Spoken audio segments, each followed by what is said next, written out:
your source for everything paranormal. Para-X. The views expressed and the opinions given by the individual host and their guests do not necessarily reflect those of Para-X, its affiliates, or its sponsors.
Now shall call.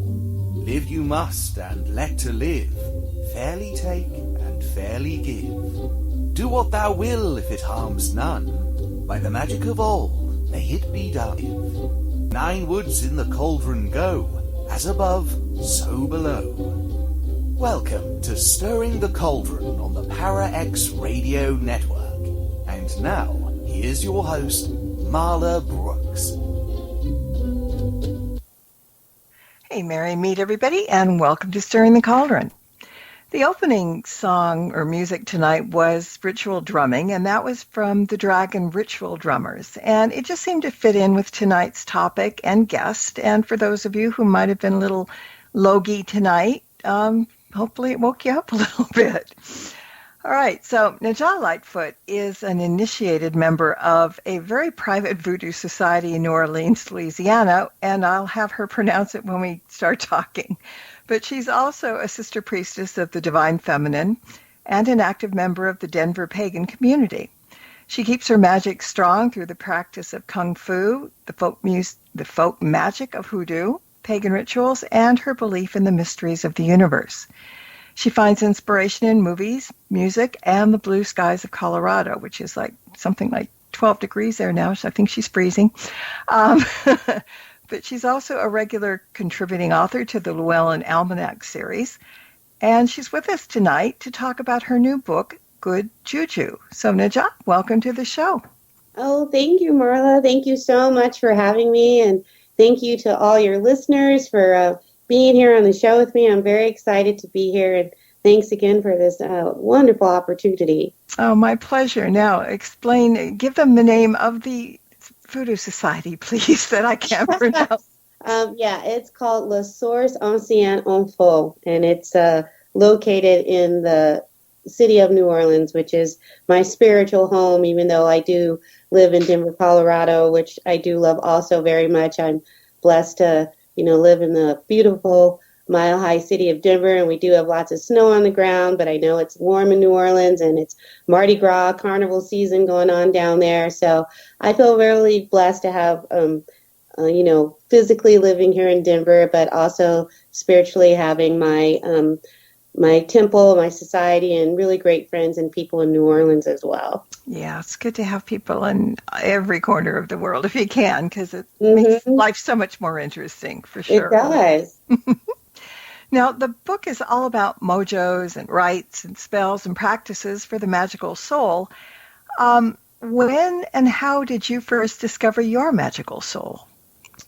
Oh, I've kind of always been a child of nature. We were discussing earlier before we got started that I did grow up in Southern Cal, came to Colorado when I was 17. But, I spent a lot of summers at the beach. I spent my summers going to Disneyland. Yeah, me too.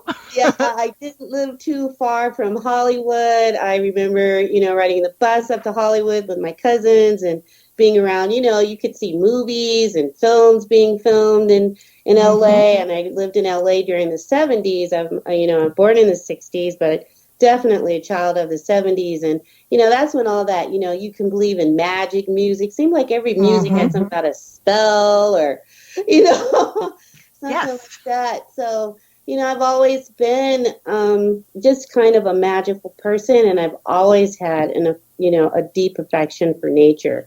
Love butterflies, looking at the stars, and any movies that talked about witches or spells or ghosts or anything like that, I was just always naturally drawn to. So I have to say, I've just pretty much just followed where my magical and spiritual path has led me all these many years. Yeah, I think we all know it's in us, and sometimes we don't know what it is, but eventually we get wise and follow the path and make it a lifestyle rather than just something that's in the back of our heads that we don't have a clue about. Indeed. Yep, I would agree with that. Mm-hmm. Well, as I mentioned in the introduction, you're a practitioner of Kung Fu, the folk magic of hoodoo, pagan rituals, and your belief in the mysteries of the universe, which I really like. And the book is about using simple magical practices that don't interfere with any religions or belief systems. And I think that's an important point to make, because so many people are afraid of stepping out of their comfort zones and trying anything different for fear that they'd be unfaithful to or betraying of their personal religions and beliefs. And I personally don't think of learning and growing as a betrayal. I see it more as something that works, and it's just adding things so that we evolve into the best we can be. Do you have any thoughts on that? Oh, definitely. I mean, that was one of my main objectives in writing my book is, one, I want to share authentically things, knowledge, and experiences that have worked for me. And I always like to tell people, I'm not a speaker for any organization, sect, cult, religion, or anything. I just like to share what I know to be true for me and what has helped me.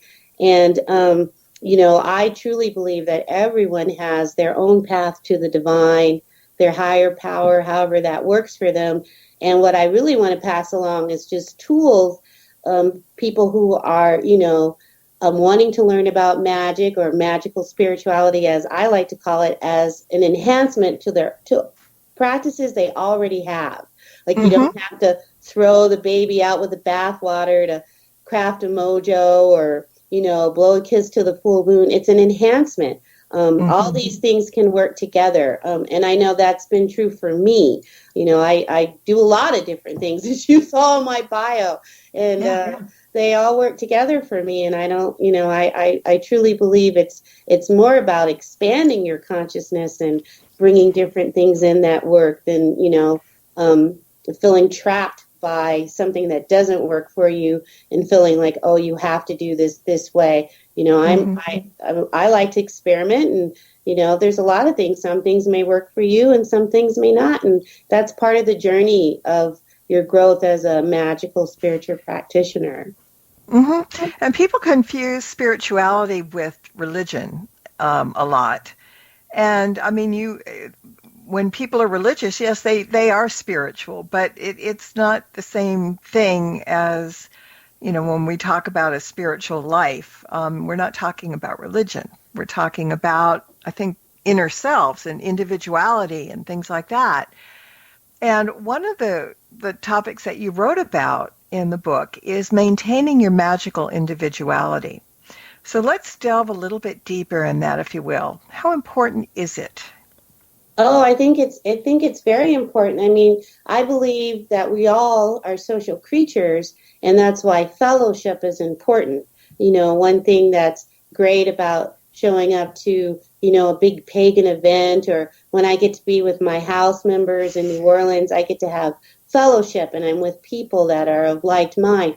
But I still have to maintain a path of what works for me. And, I did want to touch on what you had brought up earlier, like, there is always seems to be a lot of confusion around, what is hoodoo, what is voodoo. And so, I like to just always clarify for people that hoodoo is a folk magic practice. That's something anybody can do. It's like learning, it's spell works, it's old time remedies from your grandma or your auntie or, whatever you want to call that. And voodoo is a religion, and that is something that requires, initiation, and there's, the leadership of a mambo or a hugan, which coordinates to a priest or a priestess or your pastor or your minister. So the two are very different things. So I just like to say, I do have that as my religious path, along with my deep abiding faith in the divine feminine and the mother goddess, and then practicing hoodoo, and it all works fabulously together. And so I think as you go along, sometimes when people are starting out, there's so much information and so easy to get overwhelmed. But I think you always have to check in with your gut, or use your tools of divination, take it into prayer, and say, is this right for me? Should I do this? It doesn't feel good, or the people that you're with, in your magical groups as you go along, if they're not supportive of you, or you don't feel validated, or it doesn't ring true for you, or being asked to do things that are contrary to your nature, then that's when you have to maintain your own individuality and use your discernment to say, well, maybe this isn't the right group for me. Maybe this isn't working, and just carry on. Yeah, and but also, I had a really good point made at one point. It doesn't mean that you shouldn't try things, because it's really important. And a few years ago, I was at a pagan festival, and it was on 9/11. And so they were going to do a special ritual for 9/11 for peace. And so, people could go or didn't have to go. But I went, my friend went, and we had her mother with us, who was in her 90s and a devout Catholic. And so as we went into the room for the ritual, of course, they saged everybody, and she didn't flinch. I mean, she was in a wheelchair, and, they were kind of saging around her, and she actually stood up from the wheelchair to let them do that. And then we all formed this huge circle, and whenever they started the ritual and we had to repeat things back, this woman did exactly what the rest of us did. She didn't balk for one moment, because I think she was enjoying doing something that was different, but I think it touched her spiritually. Sure. And that just kind of, if somebody who is a devout anything and in their 90s and is just willing to jump in and be part of something else without fear and without worry, I thought that was, I was kind of like getting teary-eyed watching it, because it was kind of amazing, Yeah, well, and it also sounds like she is very grounded in her faith. I've had people, I've been to things where they've been in churches and people have asked me, are you going to go in there? And I'm like, why wouldn't I go in there? It's a building. Yes, I know. It's like they think we're going to get holy water thrown at us. Like light up or something. You're like, it's okay. I can go in there. It's all right. Like, I'm here for, your event. You invited me to come. So, of course I'm coming. Yeah. And that's also part of being mature and being realistic and being grounded about who you are and what you believe, and also being, kind and respectful of other people. She was there at this pagan event. She came in and she had the sage. That didn't mean she was going to go home, and who knows, but that, I think that's really good to be, open-minded and to be courteous and respectful when you are attending someone else's event. You don't have to, make a scene or whatever and say, this isn't mine. Or, It was really heartwarming. It really was. The other thing I want to talk about is that you touch on the subject of solitary practice versus groups and covens. And so I want to talk about that for a minute, because there are positive and negative aspects in both, and some people have more of a group mentality more than others.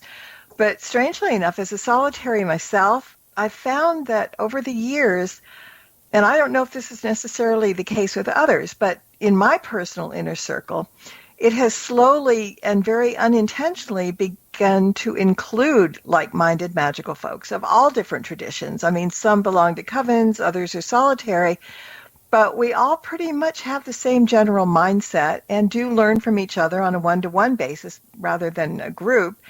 And that just kind of makes me think that the universe always ties up loose ends and gives us what we need, even if we don't realize that we do need it. Do you agree with that? Yeah, I think there's room in your life for both. As I get older, I do appreciate the fellowship of being with like-minded people. But, I'm also a very solitary person. Writing books is a very solitary practice. Oh, yes, it is. You spend a lot of time alone. So I do like to, gather with like-minded people, and I enjoy both. I mean, I'm a very social person, but I also have a very introverted side as well. And so I think there's good things to be gained from both, and especially when you're on the path of practicing magical spirituality. You learn a lot of things when you do things on your own, but you also learn a lot of things when you do things in groups. Right. See things from perspectives and get ideas and information that might not come to you when you're alone. Although sometimes the focus that you can have on your magic when you're alone, you're not interrupted. You don't have to check in with anyone. So I think both experiences are good and valid as you journey along. You journey along the path of magical spirituality. Indeed. Mm-hmm. Mm-hmm.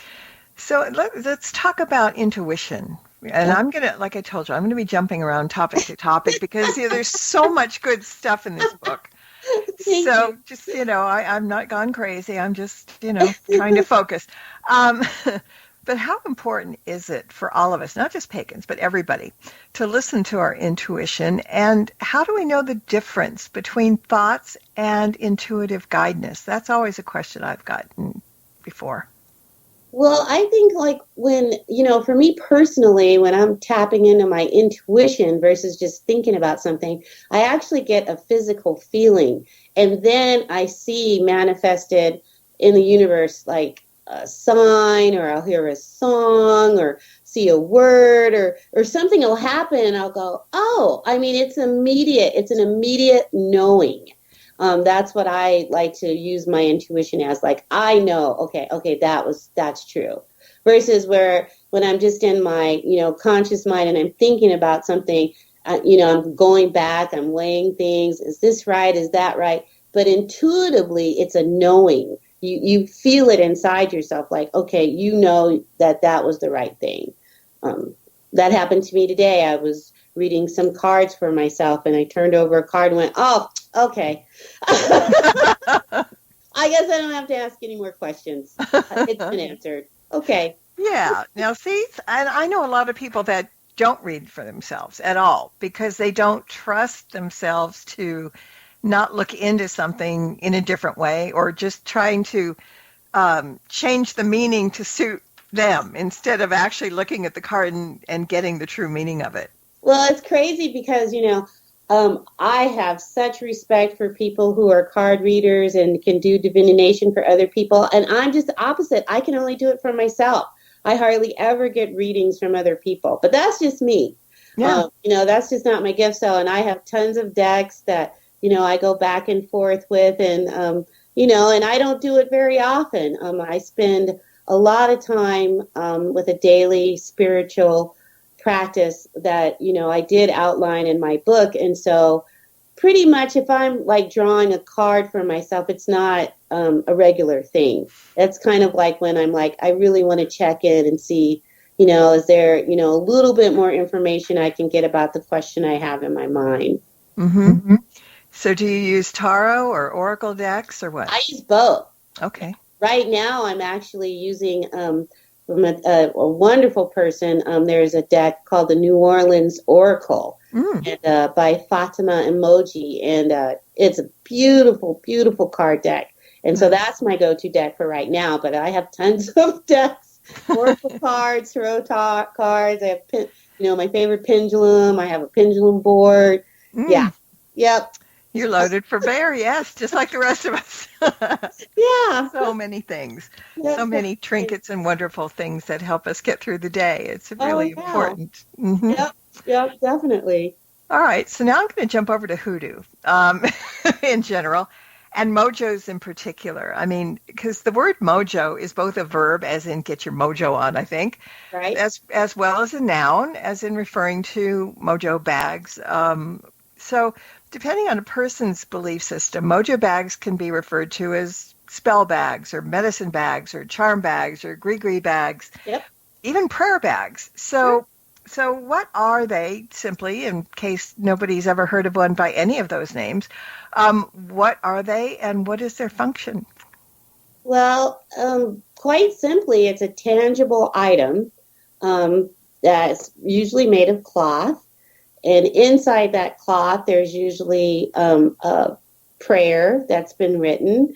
There could be herbs inside of there. There could be coins. There could be stones. There might be string. There could be what we call personal concerns, which could be hair, it could be fingernails, it could be a photograph. And then usually it's blessed with your prayers and your intentions. And then we get them to work in, which means we usually pass them through a flame and then bless them with an oil. And then you carry them with you or keep them in a safe place. And mojos are made for all different kinds of conditions. People make them for love, for prosperity, for protection, for safe travel, which is my favorite mojo to make. I love making safe travel mojos. And so it's, you can call them a talisman.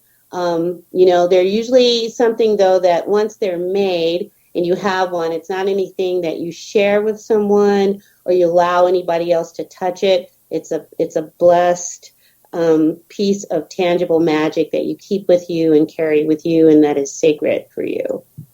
And I'm so glad you brought up Safe Travel Mojo, because you fell right into it, which is great. I want you to tell the story about your Safe Travel Mojo that you wrote about in the book, because I think we have to believe in things in order for them to work. And, it's a great story. So I'm leaving you to tell it.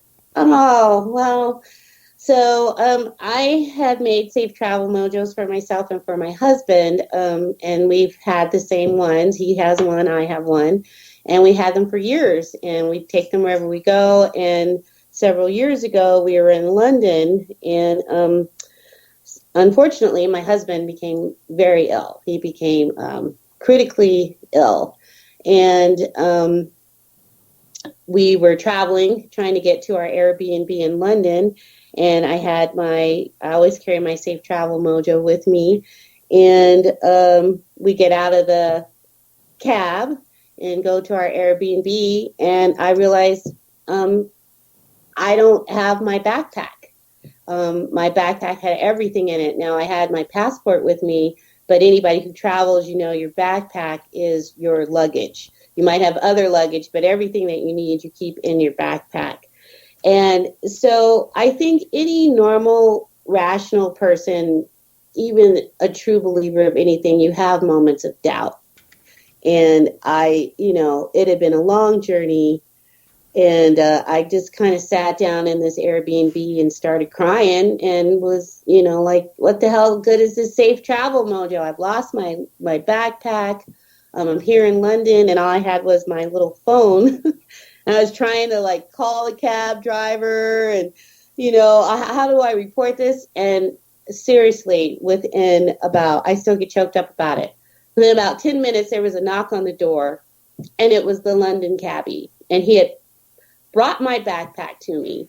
And my husband and I were so emotional.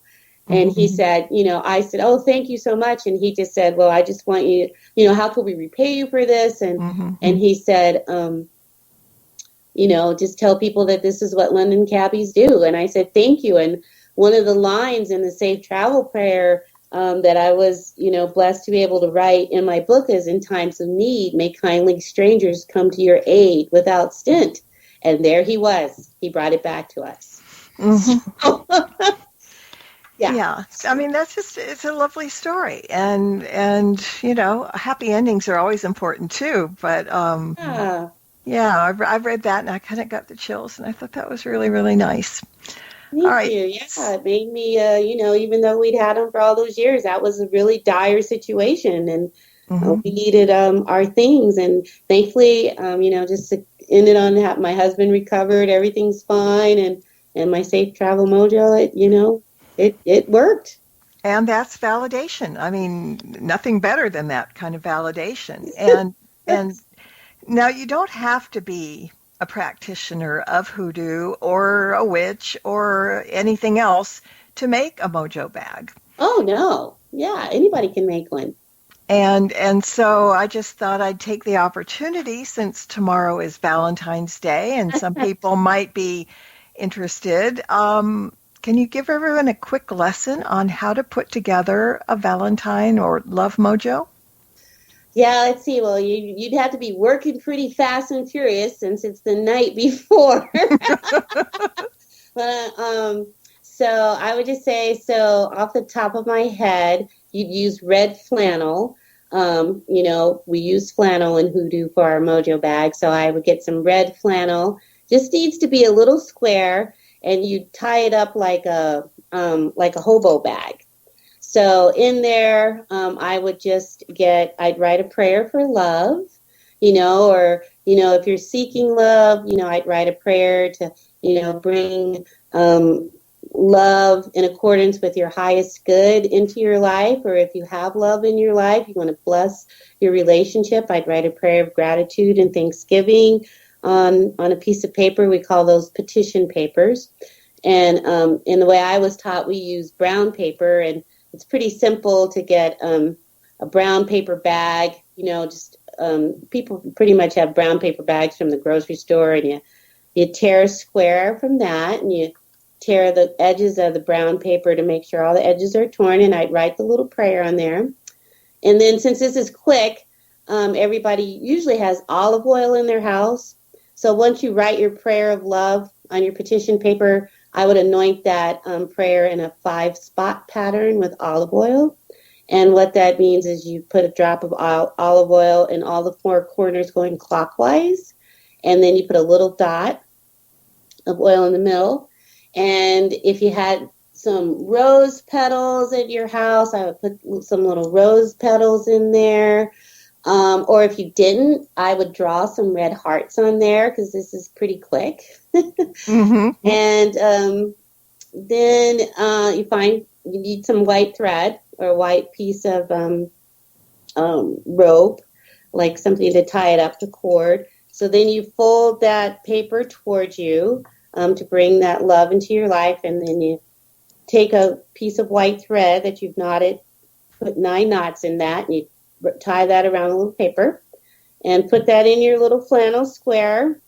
I would get a red candle if you have one. If you don't, a white candle works, or whatever candle you've got, and bless that candle, anoint it with some olive oil, and then pull the squares of the flannel up together so it looks like a little bag, and then tie it up with your cord. And then I would light your candle and hold your mojo in your hand and say a prayer over it, and then pass it through the flame 3 times, and then blow your breath onto your mojo, and then it's set to working. And then you can carry it, or you could gift it to someone, and that would be a really quick, fast love mojo.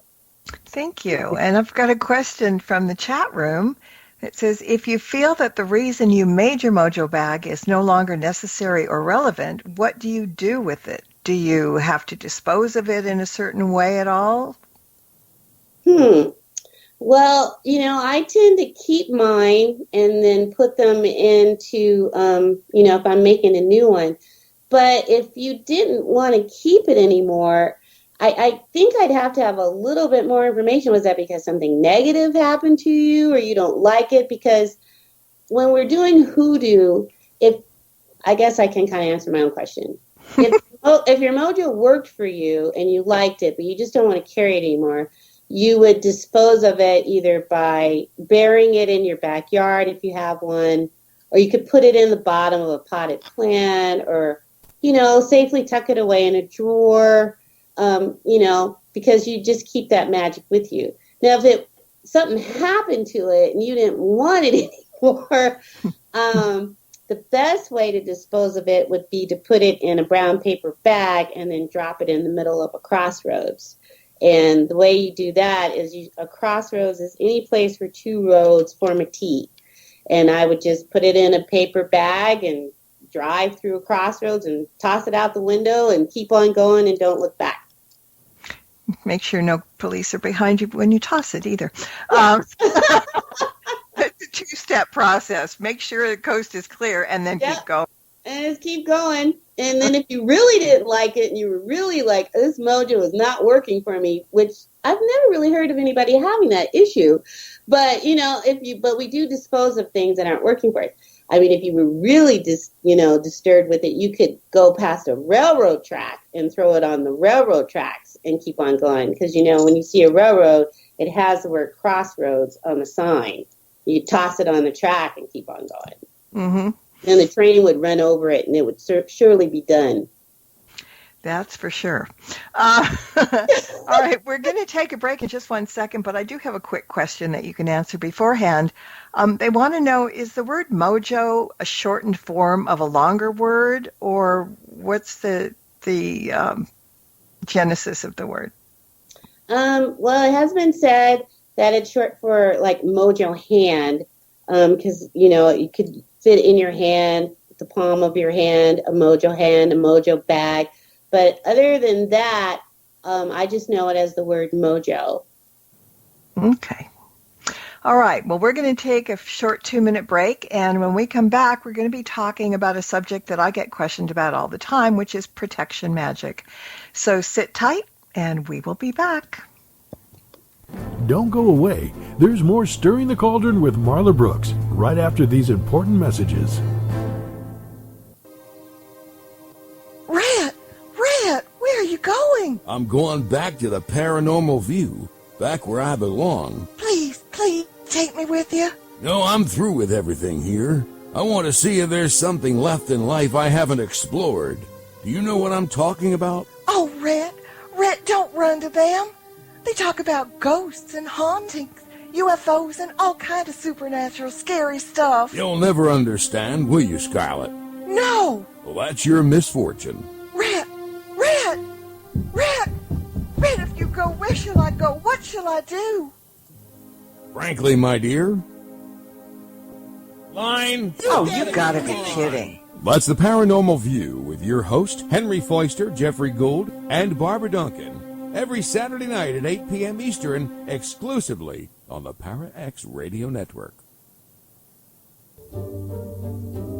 Hey everyone, it's Marla. If you like tonight's episode of Stirring the Cauldron and the archive podcast as well, take a look at the show's YouTube channel and check out the dozens of shows that are there just waiting to be heard.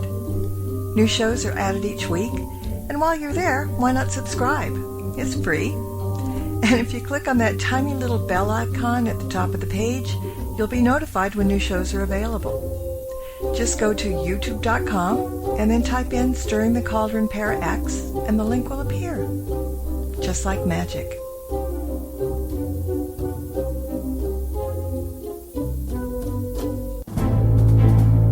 Welcome back to Stirring the Cauldron. Once again, here's your host, Marla Brooks.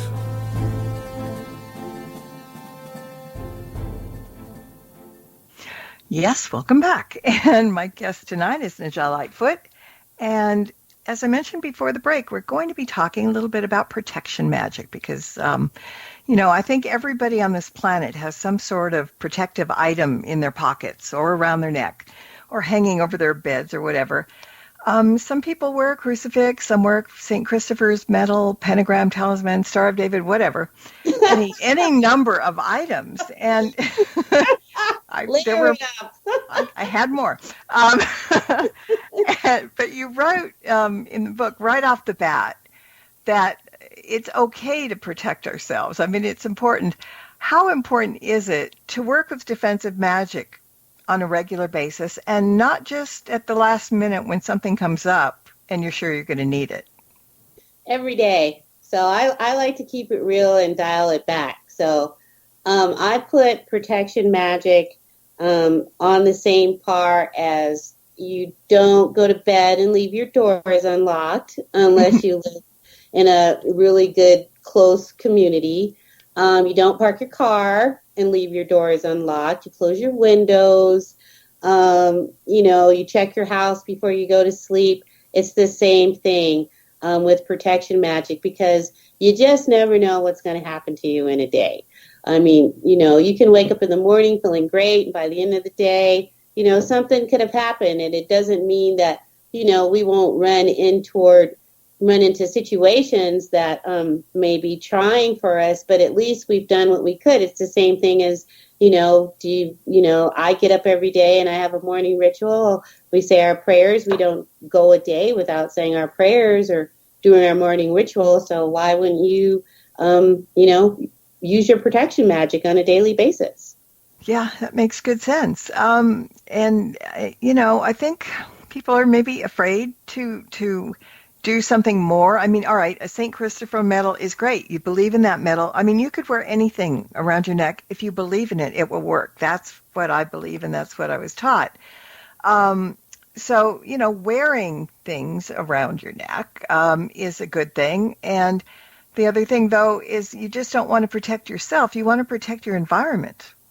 Oh, yeah, most definitely. I mean, all those things you've said, people have in their homes, gargoyles on their front porch, bury things in our yards. I got those things. Yeah, okay.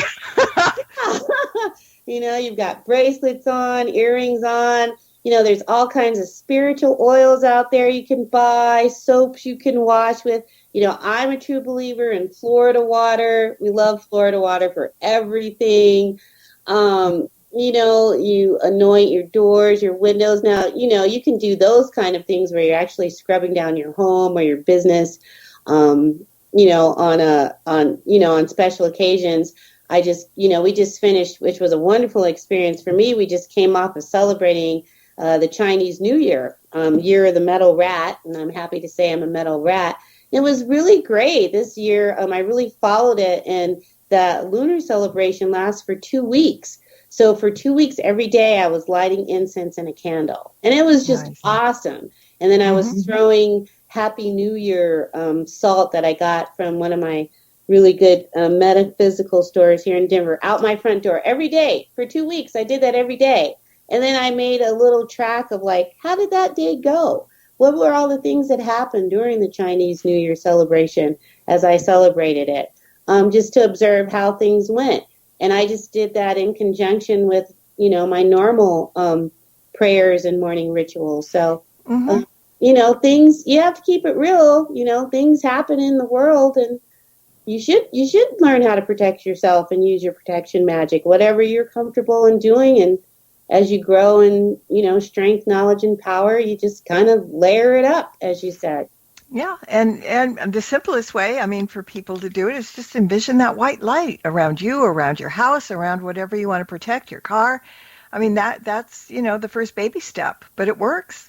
Yes, it does. It does work. It's like putting a lock and a key. It just makes you feel more confident, and then you don't have to really think about it. You get up in the morning, if you're a morning person, or you work nights when you come home, or before you go to sleep, or in my book, I talk about setting up altars. I talk about, lots of different things that you can do to protect yourself and just keep yourself grounded. And I think it's necessary. I don't think anyone should feel, bad because they want to protect their home or their domain or their family, their friends and loved ones. I think it's a natural instinct to want to protect your loved ones or your home or your, things that you own. I don't see anything wrong with it. Yeah, it's an adjunct actually to prayer. You pray for people. Exactly. So, just throw that in there, whatever you feel. It's because, in this society, you don't know what happens when you step out the door anymore. You sure don't. And so it's always good to kind of have that protection around you in whatever form that you feel, because it's just going to make you not get as scared, because it is a scary world out there. And it's just a shame. But and I think too, as a practitioner, you start out doing simple things, but it's like things build in power over time.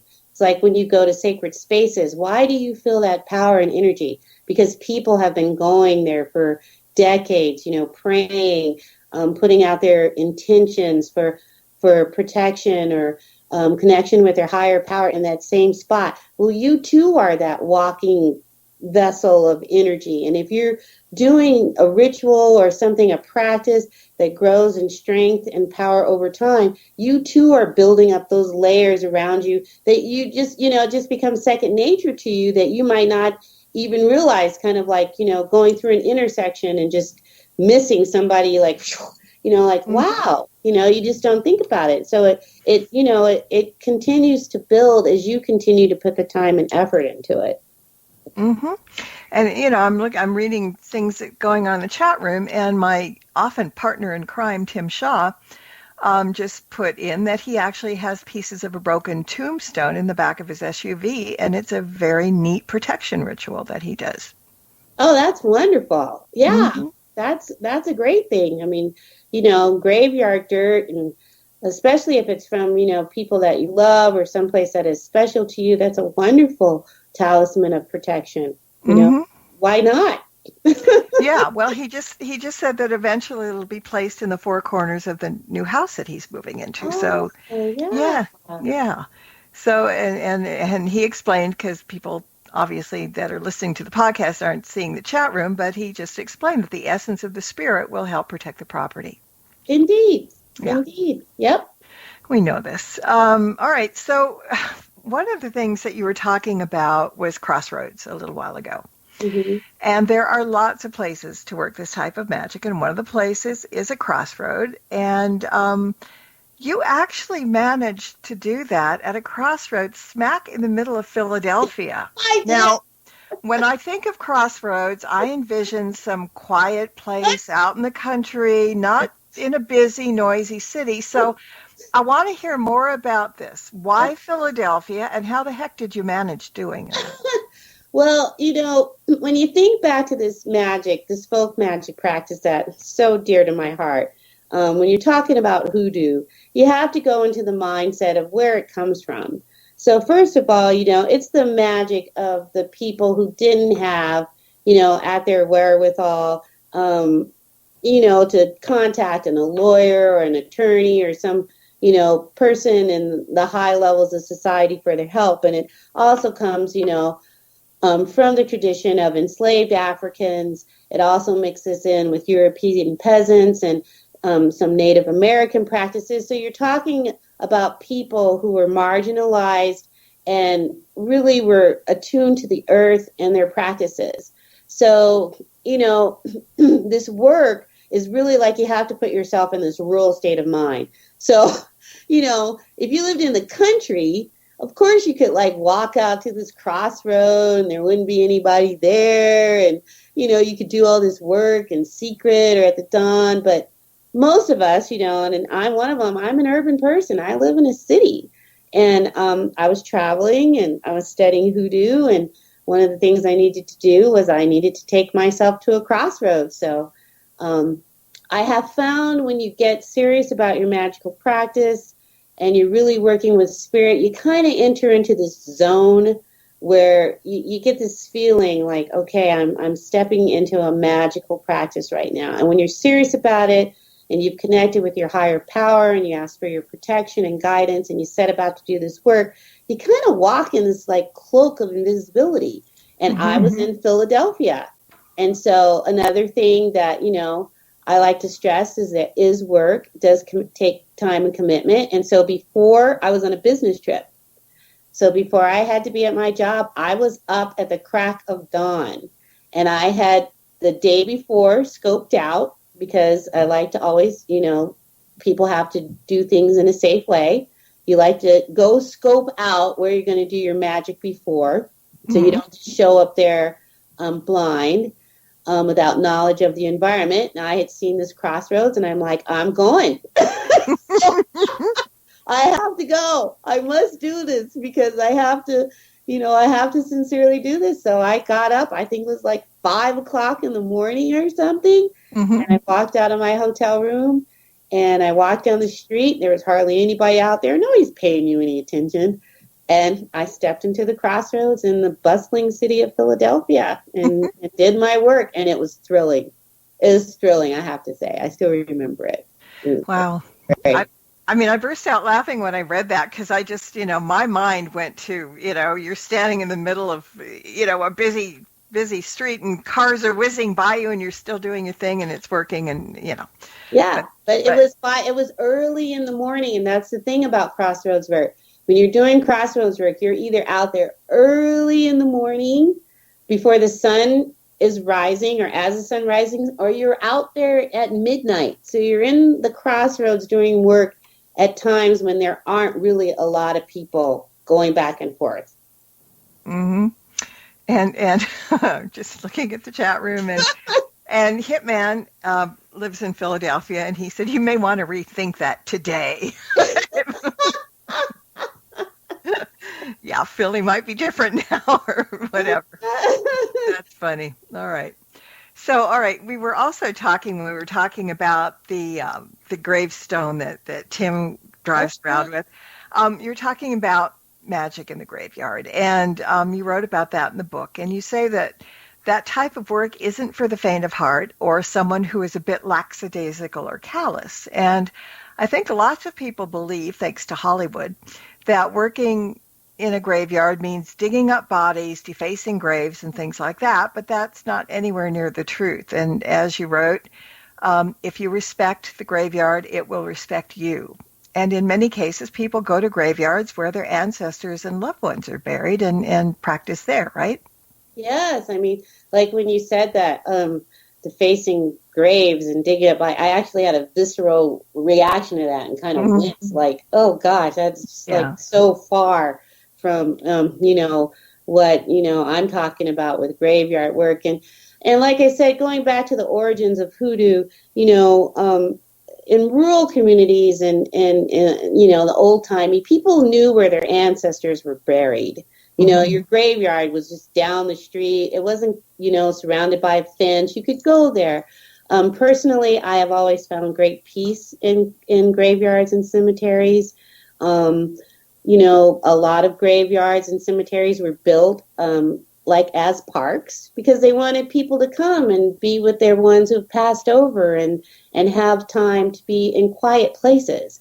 So, when you're doing graveyard work, you do enter with that reverence and respect and love and appreciation in your heart. And you're certainly not going there as if like, oh, you're some badass person and you're just going to go into the cemetery and do whatever you want to do.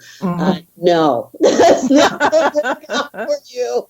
That's not going to work. No, you're going there. And when I say it's not for the faint of heart, is because if you're going there to do work to gather graveyard dirt or leave something so that the spirits of the dead are going to help you, you better be serious about it. You don't want to disrespect the dead in any way, and you don't want to be, being disrespectful of places where people are buried because it is sacred. Yes, it is. And you talked about collecting graveyard dirt and working with it. How does one properly collect it, and what's some of the uses of it? Well, first of all, when I'm going to the graveyard to do work, the very first thing I do is when I pass through the gates of the cemetery, I always have some coins in my hand, and I always toss some coins out my window to the keeper of the graveyard, the spirits who watch over the gates of the graveyard, and just to thank them in advance for letting me pass through the gates and allowing me to do the work I've come there to do. Now, if you have relatives or loved ones in the graveyard and you're going there to collect graveyard dirt, you can go to their graveyard and talk to them and tell them of your plight. And if you know what some of their favorite things are, you can ask permission to take some of the graveyard dirt, and then, you leave an offering. If you don't know anyone, you can ask spirit to lead you. A lot of times nowadays, there's just this, wonderful website that you can look up graves. You can find where certain people are buried in a graveyard, and you can go there and you can ask their permission. You can tell them why you're there, what you need to do. And then when you're going to get a little bit of graveyard dirt, you're not like digging a hole with a shovel. You're just gathering like pretty much like a couple tablespoons because graveyard dirt is powerful. So you just take what you need, you do it quick, you say thank you so much, you leave an offering. That could be whiskey, could be a cigar, that could be food, money, but you leave something, of your heart sincerely, and you thank that person.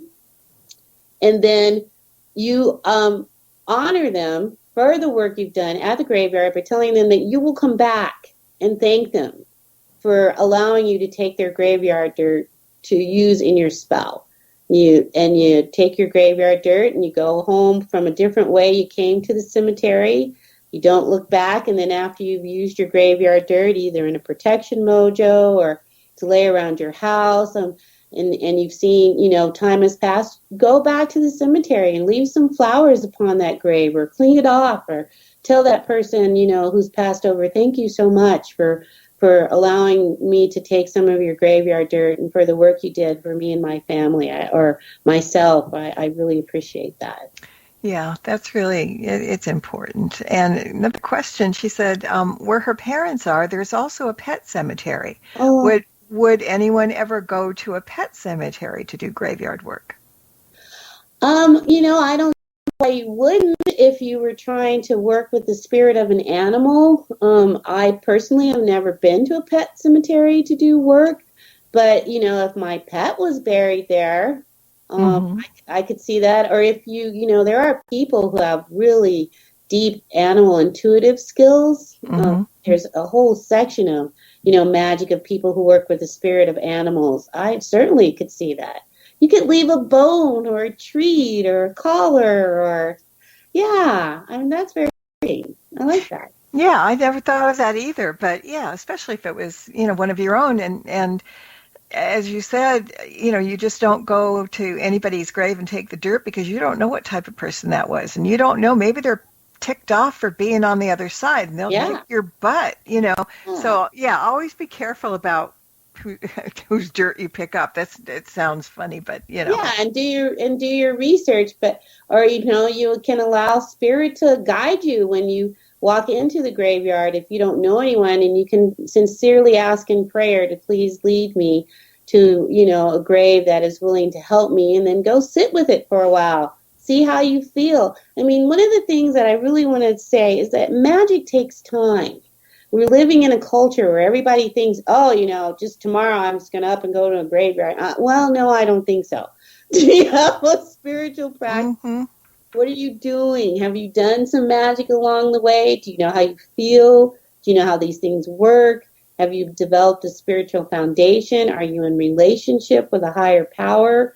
I mean, I always run everything through my higher power, and for me, it's the law and the goddess. And so, you just don't go out willy-nilly on your own, and that is how people find themselves in, bad and messy situations. Yeah, it's all about education and knowing what you're doing, and I think that's really important because some people think they know it all and they don't even try to learn. Exactly. And that's the scary part because that's where people get really tied up in knots and in danger too. Well, and I like to say, we all love the movies and everything. There's a reason why, especially like in the Tarot, the hermit is an old man, or it's the old witch, or it's the old person. Why are they so powerful? Because they've been at it a really long time. That's right.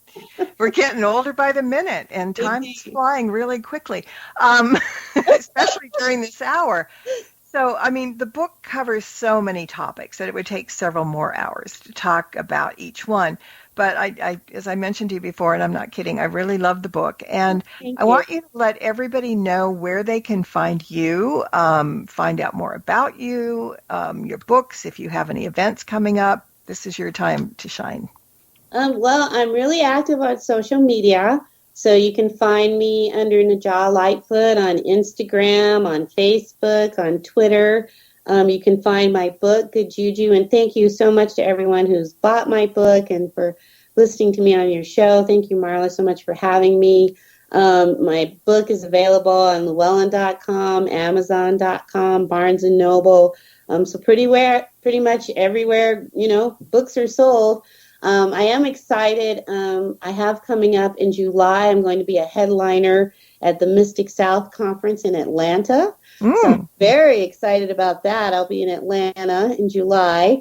And then my other big news is I am under contract and I'm writing the second book in the Good Juju series. Wow. I'm very excited. We're going to go deeper. So I'm very excited about my second book. And also you do a lot of, as I said before, a lot of the part of the Llewellyn almanacs as well. Yes, and I do. I just turned in my spells for the 2021 Spell a Day Almanac, and that'll be out in July of this year.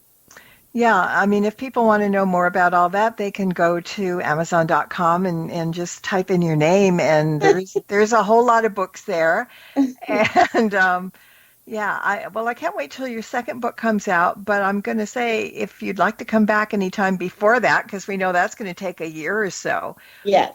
You're more than welcome, because thank you. There's so many things that we can talk about and so many interesting things that people should really know, whether they're pagan or non or whatever. I mean, it's just all, as we said earlier, it's all about growing and expanding our horizons and learning. And that's the bottom line there.